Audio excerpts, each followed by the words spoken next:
DGISPR lieutenant general Ahmad शरीफ का कहना है कि बलूचिस्तान में दहशतगर्दी के हालिया और इससे पहले होने वाले वाकयात का मेन स्पॉन्सर मशरकी पड़ोसी मुल्क है। जाफर एक्सप्रेस का वाकया भारत की दहशतगर्द जहनियत का तसलसल है। जाफर एक्सप्रेस पर दहशतगर्द हमले के वाक़े के ताने बाने अफगानिस्तान से मिलते हैं।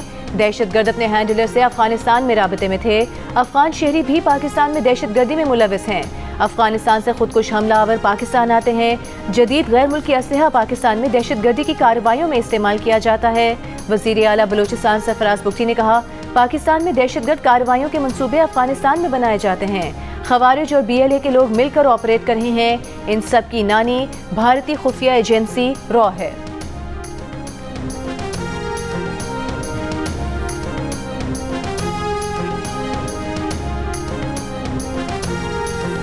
पूरी ऑपरेशन में not even a single casualty happened to the hostages during this clearance operation. वो दहशतगर्द जो से हैं वो बावजूद कि they had all the intentions,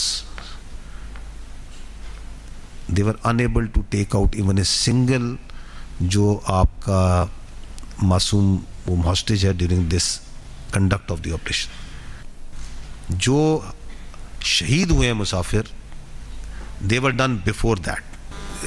तारीख के अंदर जो ट्रेन की हॉस्टेज के वाक़े हैं, this can be very rightly put out as one of the most successful, in fact the most successful operation conducted, जहाँ पे 36 घंटे के अंदर बहुत प्रोफेशनलिज्म के साथ, बड़ी मेटिकुलस प्लानिंग के साथ, बड़े यकीन, फेथ और करेज के साथ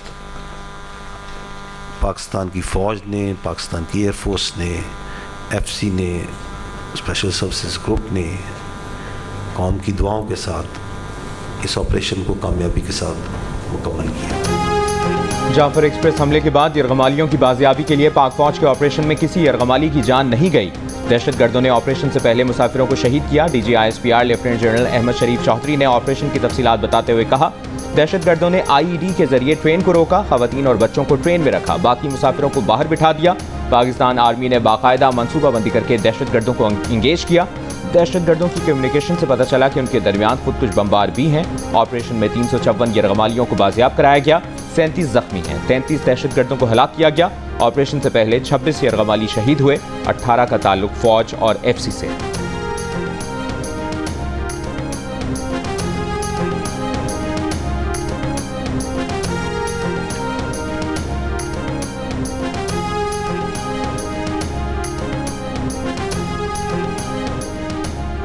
DGISPR लेफ्टिनेंट जनरल अहमद शरीफ का कहना है कि जाफर एक्सप्रेस के वाक़े में दहशतगर्दों की हिमायत में इंफॉर्मेशन वॉरफेयर चल रही थी।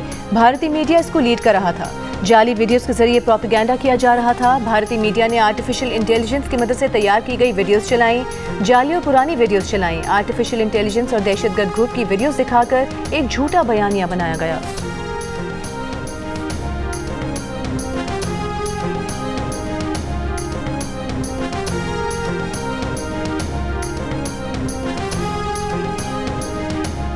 वज़ीर आला बलूचिस्तान सरफराज बुगटी ने कहा है कि तमाम दहशतगर्दों की सरपरस्त भारतीय एजेंसी रॉ है।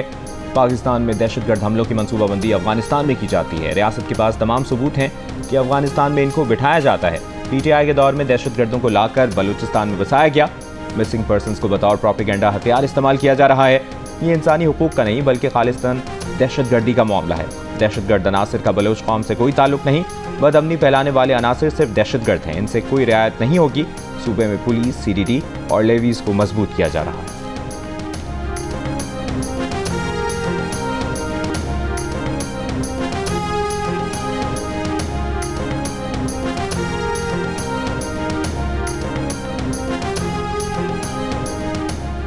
बिलावल भुट्टो जरदारी का बलूचिस्तान में दहशतगर्दों का बहादुरी से मुकाबला करने पर सिक्योरिटी फोर्सेस को सलाम। कहा, जब हमले का मालूम हुआ तो लगा कि इस दूर दराज इलाके में रेस्क्यू ऑपरेशन भी मुश्किल होगा, लेकिन जिस बहादुरी से दहशतगर्दों को शिकस्त दी गई और उन्हें बेनकाब किया गया, इस पर बलूचिस्तान की हुकूमत और फोर्सेस को खिराज तहसीन पेश करते हैं। पीपल्स पार्टी ने हमेशा दहशतगर्दी का डट कर मुकाबला किया है।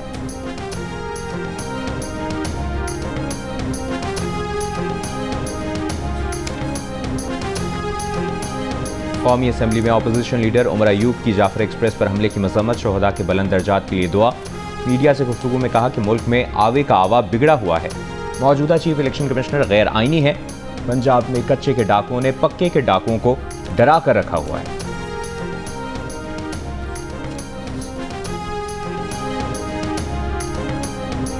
वज़ीर आज़म शहबाज शरीफ से यूरोपीय यूनियन की सफ़ीर की मुलाकात। वज़ीर आज़म का दहशतगर्दी के खात्मे के लिए पुख्ता आज़म का इजहार। पाक यूरोपीय यूनियन देरीना दोस्ताना ताल्लुकात में मुस्बत पेशरफ्त पर इजहार इत्मीनान। गुफ्तगू में कहा कि GSP+ स्कीम ने अपने आगाज से ही पाकिस्तान और यूरोपीय यूनियन को भरपूर फायदा पहुंचाया।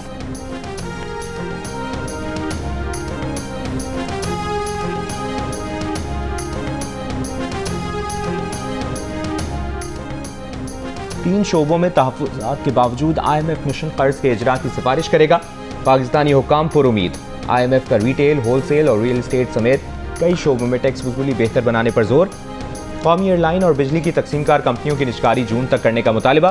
पॉइंट ऑफ सेल और ट्रैक एंड ट्रेस सिस्टम मौसर बनाकर टैक्स चोरी रोकने पर इसरार। वज़ीर ख़ज़ाना मोहम्मद औरंगज़ेब का IMF मुज़ाकरात पर इज़हार इत्मीनान। कहा, मुज़ाकरात मजमूई तौर पर अच्छे रहे। ज़राए का कहना है कि ज़राई इनकम पर टैक्स वसूली के लिए कानून साजी पर IMF मुतमईन है। FBR ने रियल एस्टेट, प्रॉपर्टी सेक्टर के लिए टैक्स रेट में कमी की तजवीज़ दी है, जिसका मकसद पाकिस्तानी सरमाए को बैरून मुल्क मुंतकिल होने से रोकना है। IMF मिशन आज वापस रवाना हो जाएगा। मजीद मुज़ाकरात के लिए ऑनलाइन राबता बरकरार रखा जाएगा।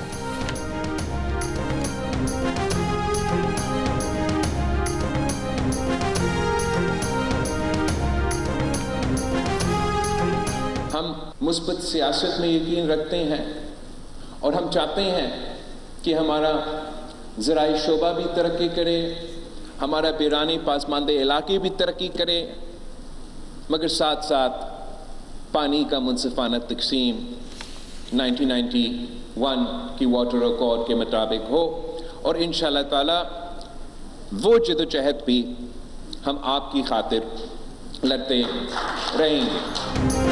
1991 के मुआहदे के मुताबिक पानी की मुनसिफाना तकसीम के लिए जदोजहद करते रहेंगे। कल सिंध असम्बली में तमाम जमातों ने पानी की तकसीम और कैनाल्स पर वाज़ेह मौक़िफ़ लिया। PTI हुकूमत में कैनाल्स निकालने का फैसला हुआ तो सिंध के नुमाइंदों ने आवाज़ बुलंद की। पीपल्स पार्टी ये आवाज़ इस्लामाबाद में पहुँचाती है और पहुँचाती रहेगी। चेयरमैन पीपल्स पार्टी बिलावल भुट्टो जरदारी का कराची में तकरीब से खिताब। सिंध हुकूमत ने बड़ी तादाद में मुलाजमतें पैदा की। पब्लिक प्राइवेट पार्टनरशिप करना चाहते हैं ताकि सिंध के लोगों का रोजगार का मुतालिबा पूरा कर सकें। न सिर्फ सैलाब मुतासरीन को घर बना कर दिए बल्कि खवातीन की खुद मुख्तारी के मौके भी पैदा किए।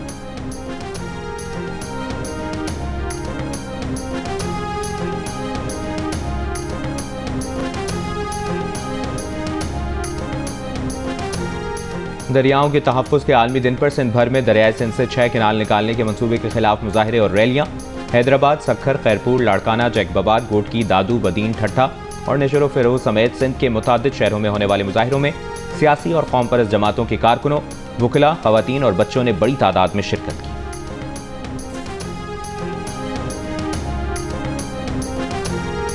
बानी PTI को इस्लामाबाद हाई कोर्ट में वीडियो लिंक पर पेश नहीं किया गया। एडवोकेट जनरल ने अदालत को बताया कि सिक्योरिटी खदशात के बायस बानी PTI को जेल से लाना मुमकिन नहीं और वीडियो लिंक पर पेश करने की सहूलत मौजूद नहीं। जेल में दाखिले की इजाज़त न देने पर मिशाल यूसुफजई की दरख्वास्त पर समाअत हुई।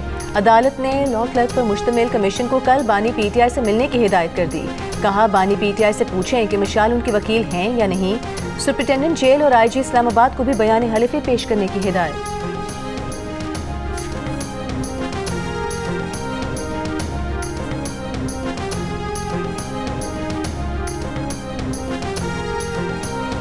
अपोजिशन की जानिब से असम्बली की कार्रवाई और पार्लियामेंट को गैर कानूनी कहने पर स्पीकर कौमी असम्बली का सब्र जवाब दे गया। कौमी असम्बली के इजलास में कहा, अपोजिशन लीडर की तजवीज़ मान ली है, अब ऐवान को रूल्स के तहत चलाएंगे। 2 हुकूमती अरकान के बाद ही एक अपोजिशन रुकन को बोलने की इजाज़त मिलेगी। मीडिया से गुफ्तगू में भी अयाज सादिक ने कहा कि अपोजिशन लीडर उमर अयूब ने ऐवान में 1 घंटा 21 मिनट तकरीर की, फिर बाहर जाकर प्रेस कॉन्फ्रेंस की। कहा, उन्हें बोलने का मौका नहीं दिया जाता। क्या ये खुला तजाद नहीं?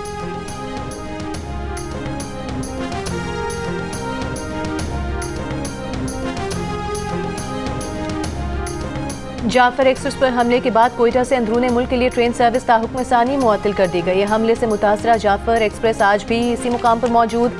रेलवे हुकाम का कहना है कि इलाके में सिक्योरिटी क्लियरेंस के बाद ही ट्रैक की बहाली हो सकेगी। दूसरी जानिब हमले के 4 शहदा के जस्से खाकी इस्लामाबाद से आबाई इलाकों को भेज दिए गए। सिविल अस्पताल कोयटा की इंतजामिया के मुताबिक जाम भक 8 अफराद की मैयतें सिविल अस्पताल लाई गई थी। 7 अफराद की मय्यतें शनाख्त और ज़रूरी कार्रवाई के बाद लवाहिकीन के सुपुर्द कर दी गईं। एक मय्यत की शनाख्त ना हो सकी। 12 जख्मी मुसाफिर ट्रॉमा सेंटर में ज़ेर इलाज हैं।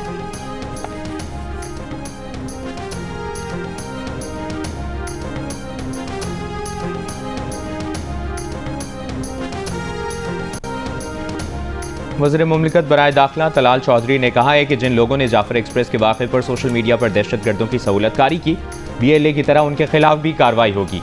कौमी असम्बली में खिताब, कहा TTP और BLA में कोई फ़र्क नहीं, दोनों कलअदम तंजीमों के हैंडलर्स हमसाया मुल्क में बैठे हैं। जाफर एक्सप्रेस हमले पर सिक्योरिटी फोर्सेज की जवाबी कार्रवाई को सराहा, कहा जिस बेहतरीन अंदाज में सिक्योरिटी फोर्सेज ने ऑपरेशन किया, इसकी मिसाल नहीं मिलती।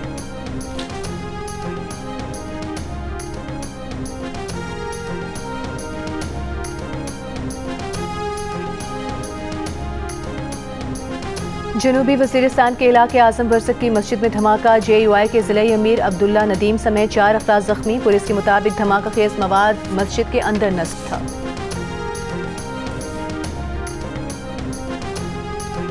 वज़ीर आला सिंध मुराद अली शाह का कहना है कि चाहते हैं मौक़े और टैलेंट को एक जगह इकट्ठा करें। कराची में तकरीब से खिताब करते हुए कहा, सिंध के लोगों ने हमेशा पीपल्स पार्टी को वोट दिया है। पीपल्स पार्टी सिंध में हमेशा सबसे बड़ी जमात बनकर सामने आती है। सीनियर वजीर शर्जील मेमन ने खिताब में कहा, सिंध में मुलाजमत के ख्वाहिशमंद लोगों के लिए आसानी फराहम की है। उन्होंने बताया, महकमा ट्रांसपोर्ट ने खवातीन ड्राइवर्स को तरबियत दी।